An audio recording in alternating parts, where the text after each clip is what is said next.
अपने भारत में ऐसे कई गांव मौजूद हैं जिनके बारे में जानकर लोग हैरान रह जाते हैं।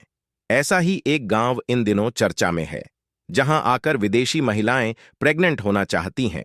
आइए जानते हैं इस अनोखे गांव के बारे में। भारत के कई ऐसे गांव हैं जो किसी न किसी कारण मशहूर हैं। इन गांवों के बारे में बहुत सी बातें ऐसी हैं जिन्हें जानकर लोग हैरान रह जाते हैं।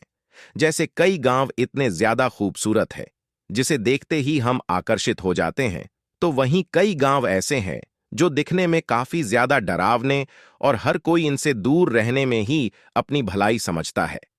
लेकिन क्या आप जानते हैं कि हमारे भारत में एक ऐसा गांव भी है जहां यूरोप से लड़कियां खुद प्रेग्नेंट होने के लिए यहां आती हैं। भले ही ये बात आपको सुनने में अजीब लग रही हो, लेकिन ये बात एकदम सच है। हम बात कर रहे हैं कारगिल से 70 किलोमीटर दूर स्थित आर्यन वैली विलेज के बारे में। यहां अक्सर यूरोप से महिलाएं घूमने नहीं, बल्कि यहां के मर्दों से खुद को प्रेग्नेंट करवाने के लिए आती है। अब आपके मन में सवाल तो जरूर आया होगा कि इस गांव में आखिरकार ऐसा क्या है जो यूरोप की महिलाएं यहां खींची चली आती हैं। इसका जवाब है ब्रोकपा जनजाति के लोग, जिनके बारे में कहा जाता है कि ये लोग अलेक्जेंडर द ग्रेट की सेना के वंशज है। दरअसल अलेक्जेंडर द ग्रेट जब हारने के बाद भारत से जा रहा था, तो उसकी सेना का कुछ पार्ट भारत में ही रह गए, जिसके बाद से लेकर आज तक उनके वंशज ही इस गांव में रह रहे हैं।